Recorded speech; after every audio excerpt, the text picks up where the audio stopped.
أعوذ بالله من الشيطان الرجيم. بسم الله الرحمن الرحيم. لقد كان في يوسف وإخوته آيات للسائلين إذ قالوا ليوسف وأخوه أحب إلى أبينا منا ونحن عصبة إن أبانا لفي ضلال مبين اقتلوا يوسف أو اطرحوه أرضا يخل لكم وجه أبيكم وتكونوا من بعده قوما صالحين. قال قائل منهم لا تقتلوا يوسف وألقوه في غيابة الجب يلتقطه بعض السيارة إن كنتم فاعلين. صدق اللہ العظیم. سورہ یوسف کی ہم نے ابتدا کی تھی اور آج ہم اپنا درس آیت نمبر 7 سے شروع کر رہے ہیں. ان آیات کے اندر قصے کی باقاعدہ ابتدا ہو رہی ہے. کچھ باتیں آیت نمبر 18 تک میں ذکر کر دوں پہلے سے، اور پھر اس آیت کے حوالے سے ضروری باتیں میں ساتھ ساتھ عرض کروں گا جتنا ہمیں وقت ملا. حضرت یوسف علیہ السلام کا قصہ جو شروع ہوا تھا ایک خواب کی تعبیر سے شروع ہوا تھا. وہ قصے کا ایک سینیریو تھا، وہ ہم نے پڑھ لیا جمعرات کے دن. اب اس کے بعد دوسرا سینیریو ہے حضرت یوسف علیہ السلام کے بھائیوں کا. جزاک اللہ خیر. حضرت یوسف علیہ السلام کے بھائیوں نے یہ دیکھا کہ حضرت یوسف علیہ السلام اپنے والد کی نظر میں زیادہ اونچا مقام رکھتے ہیں اور ہماری کوئی ویلیو نہیں ہے، ہماری کوئی اہمیت نہیں ہے والد کی نظر میں یوسف کی بقدر. چنانچہ انہوں نے کہا کہ بھئی ایسا کرتے ہیں کہ ہم یوسف علیہ السلام کو یا تو قتل کر دیتے ہیں یا پھر ان کو کسی دوسرے ملک میں بھیج دیتے ہیں. اس کی ترکیب کیا ہوگی وہ آگے آ رہی ہے. چنانچہ انہوں نے سب سے پہلے اپنے والد کا اعتماد حاصل کرنے کی کوشش کی اور والد سے کہا کہ آپ حضرت یوسف کو ہمارے ساتھ نہیں بھیجتے، آپ ہمارے اوپر بھروسہ نہیں کرتے، آپ کو ہمارے اوپر بھروسہ کرنا چاہیے. چنانچہ حضرت یعقوب نے فرمایا دیکھو میں بھروسہ تو کروں لیکن مجھے ڈر لگتا ہے کہ میں یوسف علیہ السلام کو آپ کے ساتھ بھیج دوں گا تو کہیں ایسا نہ ہو کہ بھیڑیے زیادہ ہیں یہاں پر، کوئی بھیڑیا ان کو کھا جائے، کچھ اس طرح کا حادثہ پیش آ جائے، کوئی ناخوشگوار قسم کی بات پیش آ جائے، تو میں اس لیے نہیں بھیجنا چاہتا. تو انہوں نے کہا ہم اتنی بڑی جماعت ہیں، 10 بندے ہیں، ہمارے ہوتے ہوئے بھیڑیا آ جائے اور کھا جائے، ایسا نہیں ہو سکتا، لہٰذا آپ ہمارے اوپر بھروسہ کریں اور حضرت یوسف کو ہمارے ساتھ بھیجیں. چنانچہ حضرت یوسف کے والد مان گئے اور حضرت یوسف کو ساتھ بھیج دیا. اس کے بعد ان حضرات نے حضرت یوسف علیہ السلام کی قمیض اتاری اور قمیض کے اوپر ایک بکری کا خون لگایا اور حضرت یوسف علیہ السلام کو ایک کنویں میں ڈال دیا. کنویں میں ڈالنے کے بعد یہ لوگ واپس آئے اور اپنے والد سے کہنے لگے کہ یوسف علیہ السلام کو ایک بھیڑیا کھا گیا ہے. یہ واقعے کا ایک نمونہ ہے اجمالی سا، کچھ ابتدائی باتیں ہیں. یہ باتیں میری زبان میں ہیں، یہ ہماری زبان میں، اب اس کو قرآن کی زبان سے سمجھیں. لقد كان في يوسف واخوته آیات للسائلین.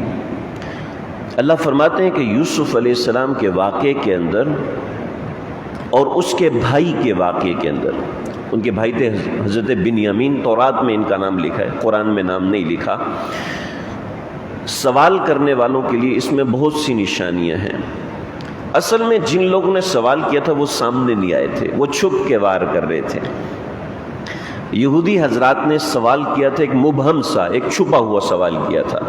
سوال یہ کیا تھا کہ وہ کون سے نبی ہیں جن کا بیٹا شام سے مصر چلا گیا اور اس کی یاد میں روتے روتے روتے روتے والد کی آنکھیں ختم ہو گئی، اس کا ذرا واقعہ سنا دیں۔ تو یہاں نشانی بتائی کہ تم جتنا مرضی چھپ کے سوال کرو، اللہ کو پتہ ہے۔ جو کرتا ہے چھپ کے تو اہل جہاں سے، جو کرتا ہے چھپ کے تو اہل جہاں سے، کوئی دیکھتا ہے تجھے آسماں سے۔ دنیا سے چھپ کے جتنے بھی کام کر لیں اللہ رب العزت جانتے ہیں۔ چوریاں آنکھوں کی اور سینوں کے راز، جانتا ہے سب کو تو اب نیاز۔ حدیث میں آتا ہے کہ کوئی شخص کسی غار میں چھپ کے کوئی گناہ کرتا ہے، اللہ اس کا اثر دنیا میں ڈالتے ہیں۔ کوئی شخص غار میں چھپ کے کوئی نیکی کرتا ہے، اللہ اس کا اثر اس کو دنیا میں دیتے ہیں۔ تو نمبر 1 تو یہ بات ہے۔ نمبر 2، قرآن مجید نے جو واقعہ سنایا ہے وہ محض ایک واقعہ نہیں ہے، بلکہ اس میں بہت سی عبرتیں ہیں، بہت سی نشانیاں ہیں۔ اور میں ایک مسجد مدرسے کا طالب علم ہونے کے ناطے میں جو چیزیں سمجھوں گا وہ محدود ہوں گی، لیکن اگر کوئی شخص ڈاکٹر ہونے کے ناطے ان کو سمجھنے کی کوشش کرے گا اس کو ایک الگ سبق ملے گا، ایک انجینئر ہونے کے ناطے اس کو سمجھنے کی کوشش کرے گا اس کو ایک الگ سبق ملے گا۔ ایک عام آدمی جو دنیا میں ٹریولنگ کرتا ہے، صرف گھومتا پھرتا ہے، بزنس ٹور کرتا ہے، اس کو اگر وہ اس واقعے کو سمجھے گا تو اس کو اور بہت سی چیزیں سمجھنے کو ملیں گی۔ 2 باتیں ہوگی۔ تیسری بات، تورات کے اندر بھی حضرت یوسف علیہ السلام کا واقعہ لکھا ہوا ہے، لیکن یہودیوں نے اور عیسائیوں نے اس میں بہت سی تبدیلیاں کی ہیں۔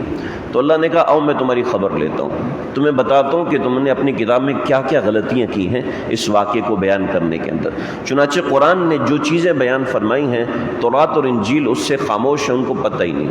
بہت سی چیزیں آگے انشاءاللہ آئیں گی، ہم پڑھیں گے، بہت سی چیزیں انہوں نے غلط بیان کی ہیں تورات کے اندر، جیسے حمل بعیر کا لفظ آیا ہے تو اس علاقے میں تو اونٹ استعمال ہوتا ہے، اور اللہ نے قرآن مجید میں بعیر کا، اونٹ کا لفظ استعمال کیا ہے، لیکن تورات میں گدھے کا لفظ استعمال کیا ہے، حالانکہ گدھے کا سفر نہیں ہے، گدھے کی ٹریولنگ نہیں ہے کہ وہ ریگستان میں سفر کر سکے۔ تو اس طرح کی چیزیں بتائیں، یہ ایک نمونہ ہے۔ تو اس کے اندر نشانیاں ہیں اور ہر بندے کے لیے نشانی ہے۔ قرآن مجید میرے اور آپ کے لیے، صرف میرے اور آپ کے لیے نازل نہیں ہوا، میرے اور آپ سمیت ہر فرد کے لیے نازل ہوا ہے، لہذا اس کو سمجھنے والا جب سمجھے گا تو اس کو چیزیں سمجھ میں آئیں گی۔ العبرۃ لعموم اللفظ لا لخصوص سبب، شاہ ولی اللہ مدذلوی رحمۃ اللہ علیہ نے فرمایا۔ تو میں کوشش کروں گا کہ اس کو علمی درس کے طور پر نہ پیش کروں، بلکہ ایسی بات پیش کروں جو میرے اور آپ کے روزمرہ کے تعلقات سے متعلق ہے۔ چنانچہ آئیں، اذ قالوا لیوسف واخوہ احب الی ابینا، آپس میں مشورہ ہو رہا ہے، بھائیوں کا آپس میں مشورہ ہو رہا ہے۔ لیہ بنت لیان کے بیٹے تھے یہ 10، پھر اس کی بہن تھی راہیل، اس کے 2 بیٹے تھے حضرت یوسف و بنیامین، یہ 10 الگ تھے اور یہ 2 الگ تھے۔ اور بھی روایات ہیں، بعضوں نے کہا لیہ کے 6 بیٹے تھے، 2 بیٹے اور سے تھے، 2 بیٹے اور سے تھے، لیکن اس میں جانے کی ضرورت نہیں ہے۔ تو انہوں نے آپس میں مشورہ کیا، یہ 10 لوگ تھے، انہوں نے مشورہ کیا کہ دیکھو بھئی کیا ہے کہ احب الی ابینا منا ونحن عصبہ، یہ دونوں تو ہمارے والد کے زیادہ قریب ہیں، زیادہ محبوب ہیں، اور ہم اتنی جماعت ہیں، ہم کام کرنے والے لوگ ہیں، اس کے باوجود ہمارے ابا ہمیں پسند نہیں کرتے۔ کیا سمجھ میں آیا؟ اس میں سمجھ میں یہ آیا کہ جو چھوٹے ہوتے ہیں ان کی نظر طاقت پہ ہوتی ہے، ٹھیک ہے، اور جو بڑے ہوتے ہیں ان کی نظر دل پہ ہوتی ہے۔ جو بڑے ہوتے ہیں ان کی نظر دل پہ ہوتی ہے، جو چھوٹے ہوتے ہیں ان کی نظر عقل پہ ہوتی ہے۔ مطلب سمجھ میں نہیں ہے استاد جی نے یہ کیسے بات کر دی، یہ سمجھ میں نہیں ہے، مولوی صاحب ایسی باتیں کیوں کرتے ہیں، مولویوں کو پتہ ہی نہیں ہے، اصل میں جو اس طرح کی تنقید کرنے والے لوگ ہوتے ہیں وہ یوسف کے بھائیوں کی طرح ہوتے ہیں، وہ صرف عقل کو دیکھ رہے ہوتے ہیں، وہ دل کو نہیں دیکھ رہے ہوتے ہیں۔ مجھے ذرا بتائیں، آپ کسی کو 1000 روپے ایسے ہی دے دیں گے؟ کیوں جی؟ نہیں دے گا نا، کوئی نہیں دے گا۔ لیکن اپنے بیٹے کو 10,000 کی گھڑی لے کے دے دیں گے۔ کیوں لے کے دے رہے ہیں اپنے بیٹے کو جی؟ کسی کے پاس جواب نہیں ہے سوائے اس کے کہ میرا بیٹا ہے، سوائے اس کے کہ میرا بیٹا اس لیے لے کے دے رہا ہوں، اور کوئی جواب نہیں ہے۔ کیا ہے؟ بڑے عقل سے نہیں سوچ رہے ہوتے، دل سے سوچ رہے ہوتے ہیں۔ اور آج کل جو عقل سے چلنے والے، جیسے انگریز نے ہمارے اندر ٹھونسا ہوا ہے کہ والد صاحب والدین کے چھوڑو، ان کو اولڈ ہاؤس میں رکھو، اور اس طرح ان کے کوئی حقوق نہیں ہیں، کیونکہ وہ صرف عقل سے چلتے ہیں۔ حضرت یوسف علیہ السلام کے جو بھائی تھے وہ عقل سے چل رہے تھے کہ ہم سمجھدار ہیں، سارے گھر کے کام ہم کرتے ہیں، کما کے ہم لے کے آتے ہیں، لیکن پھر بھی محبت بچوں سے، چھوٹوں سے کیوں کی جا رہی ہے؟ سمجھ میں نہیں آتی۔ اور یہ بہت سے فلاسفر قسم کے لوگ سوال کرتے ہیں کہ بھائیوں نے تو بالکل صحیح سوچا، ان کی عقل تو بالکل صحیح ہے کہ محبت بڑوں سے کرنی چاہیے، لیکن یہ صرف عقل کے لوگ ہیں جو عقل کے تابع۔ کبھی اپنے بیٹے کے بارے میں ایسے سوچ کے دیکھیں، سمجھ میں آ جائے گی۔ یہ ایسی چیزیں جو عقل سے سمجھ میں نہیں آتی، دل سے سمجھ میں آتی ہیں۔ تو انہوں نے کہا کہ یوسف ہم سے زیادہ ابا کو محبوب ہے۔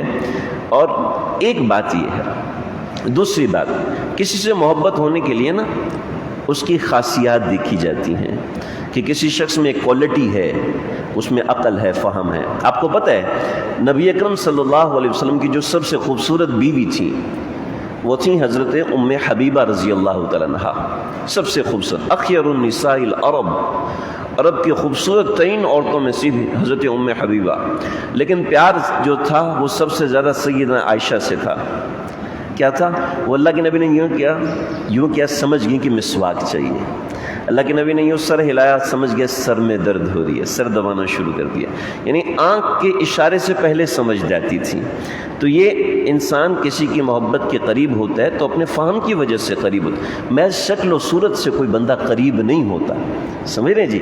جو بندہ اللہ کے قریب ہوتا ہے اپنی زیادہ نمازوں کی وجہ سے نہیں ہوتا، زیادہ زور سے اللہ کے قریب نہیں ہوتا، زاری سے اللہ کے قریب ہوتا ہے، جس کے مزاج میں جتنی عاجزی ہوگی، ارے میں نے تو مدرسے میں اتنا وقت لگایا، میں نے اتنا مدرسے میں حفظ کیا، پھر عالم بنا، پھر یہ کیا، پھر یہ کیا، پھر یہ کیا۔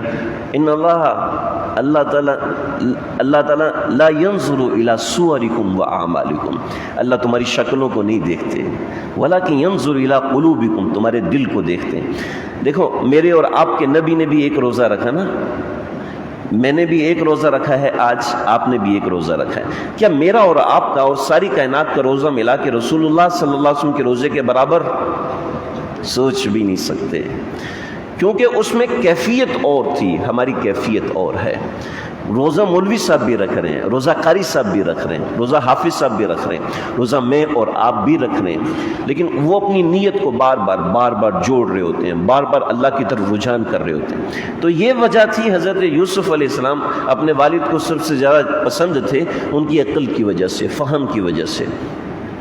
ان ابانا لفی ضلال مبین، بے شک ہمارا والد تو بالکل غفلت میں مبتلا ہے، غلط فیصلہ کر رہا ہے، غلط فیصلہ کر رہا ہے۔ اس میں بہت سی تفصیلات ہیں، ہم اس میں نہیں جاتے، اتنی سی بات بتاتا ہوں جو حضرت تھانوی رحمۃ اللہ علیہ نے لکھی ہے۔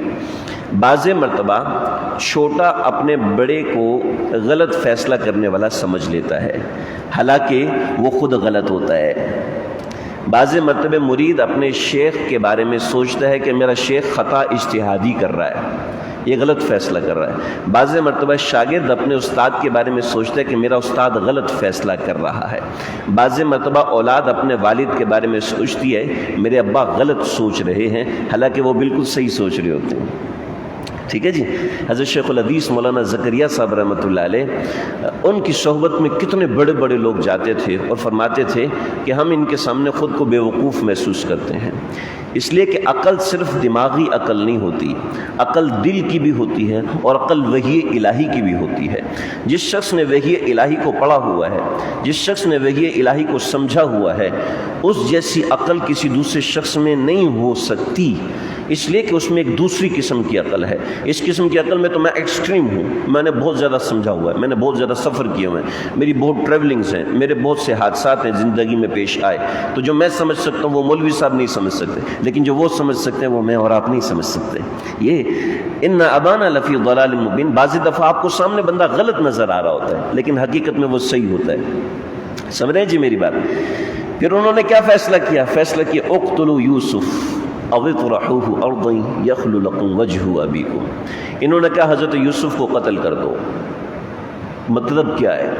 مطلب یہ ہے جو صرف اپنی عقل پہ چلتا ہے وہ اتنا بڑا فیصلہ کر لیتا ہے، اتنا بڑا فیصلہ کر لیتا ہے کہ جتنا اپنے بھائی کو قتل جتنا بڑا فیصلہ ہے، لیکن اس کو پرواہ بھی نہیں ہوتی میں نے اتنا بڑا فیصلہ کر لیا، اس کو پرواہ ہی نہیں ہوتی، میں عام زبان میں کہوں اس کو پرواہ نہیں ہوتی میں اتنا بڑا گناہ کر لیا، اس کو پرواہ نہیں ہوتی میں نے اپنے مالک کو ناراض کر لیا، اس کو پرواہ نہیں ہوتی کہ میں نے اپنے ابا کے، میں نے اپنی ماں کے، میں نے اپنے باپ کے حقوق دبائے ہیں، بس اس کو اپنی پڑی ہوتی ہے کہ دیکھو یخلو لکم وجہ ابیکم، تمہیں تمہارے ابا کی مدد، تمہیں تمہارے ابا کا رخ مل جائے گا، وہ پوری توجہ تمہاری طرف دیں گے۔ سمجھ رہے ہیں جی؟ جو صرف اپنی عقل پہ فیصلے کرتا ہے، جو محض اپنی عقل پہ چلتا ہے، لہٰذا اللہ کے نبی نے فرمایا کہ البرکۃ مع اکابرکم، اگر تمہیں برکت چاہیے تو اپنے بڑوں کے ماتحت ہو کے چلو، بخاری شریف کی روایت ہے۔ اگر برکت چاہتے ہو تو عقل نہیں، البرکۃ مع العقل نہیں ہے، علماء کرام تشریف فرمائے، آپ تصدیق کر سکتے ہیں، بخاری کی روایت، البرکۃ مع اکابرکم، برکت اگر چاہتے ہو تو اپنے بڑوں سے مشورہ کرتے رہو، اپنے بڑوں سے پوچھ کے چلتے رہو، اگر کوئی بڑے نہیں ہیں تو اپنے چھوٹوں سے مشورہ کرو، لیکن اپنی عقل پہ مت چلنا، ورنہ ایسے بڑے بڑے فیصلے کرو گے، اور جب یہ اتنا بڑا جرم ہے، قتل کر لیا، یہ تو گناہ ہو جائے گا اتنا بڑا، تو کیا کہیں وَتَكُونُوا مِن بَعْدِهِ قَوْمٌ صَالِحُونَ، بعد میں توبہ کر لیں گے، بعد میں اللہ سے معافی مانگے، اللہ بڑے غفور الرحیم ہے۔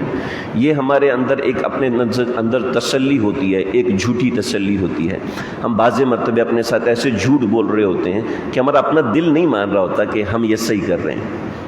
ہمارے ایک پروفیسر صاحب تھے جن سے میں نے پڑھا،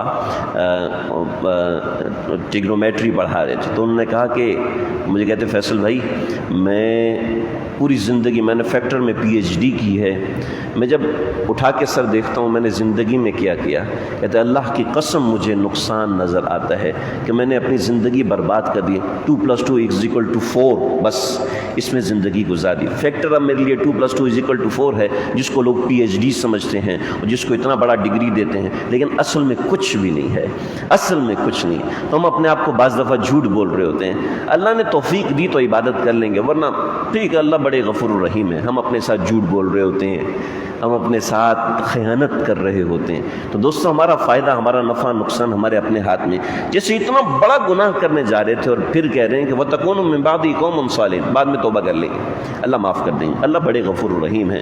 یہ بعض لوگوں کو دھوکہ ہوتا ہے، یہ غلط فہمی ہے، علماء کرام سے رجوع کرنا چاہیے۔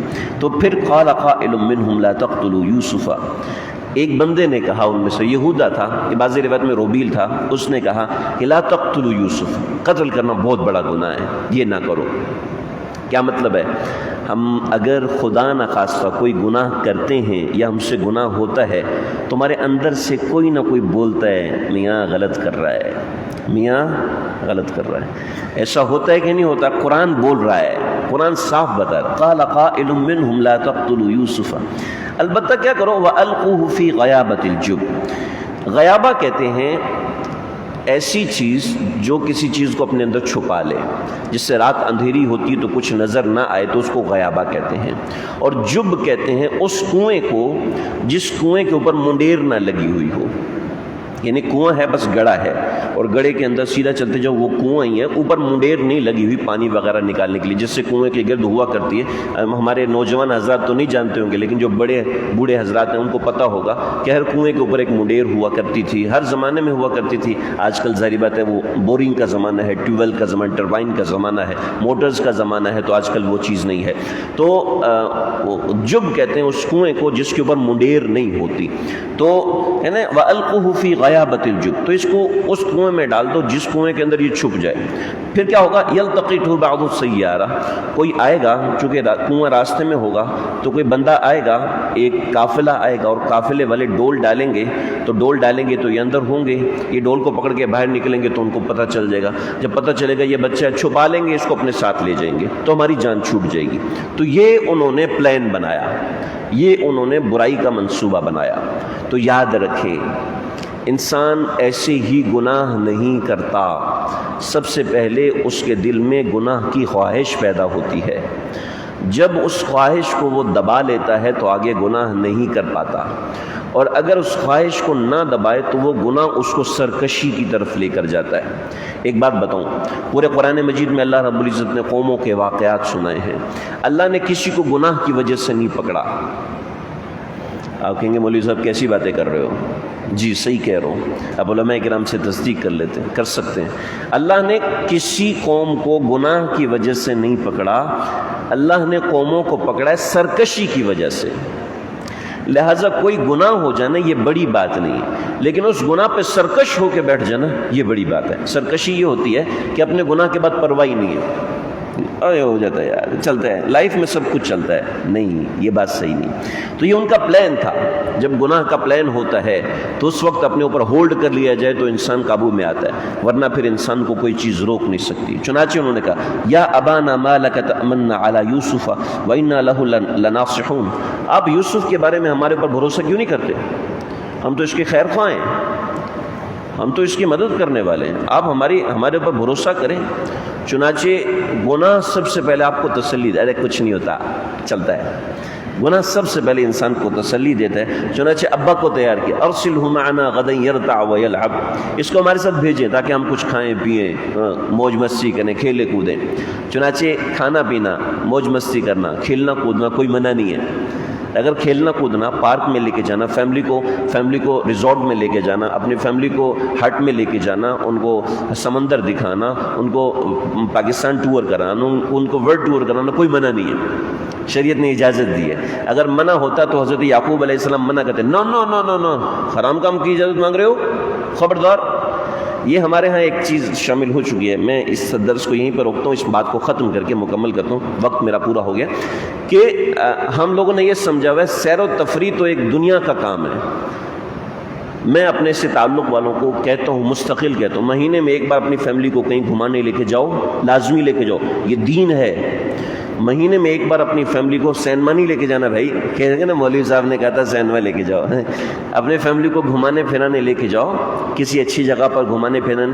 ایک مہینے میں ایک بار یا کہیں کھانا کھلانے باہر لے کے جاؤ, کہ باہر بچوں کو کھانا کھلائیں, تھوڑا سا ذائقہ تبدیل ہو. کہ بیوی بیچاری پورا دن کام کر کر کے تھکی ہوتی ہے, صفائی کر کر کے تھکی ہوتی ہے, چلو اس کو بھی تھوڑی سی ریلیکس ملے کہ میرا شوہر میرا خیال کر رہا ہے, مجھے اچھی جگہ پہ کھانا کھلا رہا ہے. اگر وہ فرمائش کرے تو اس کی فرمائش پوری کریں.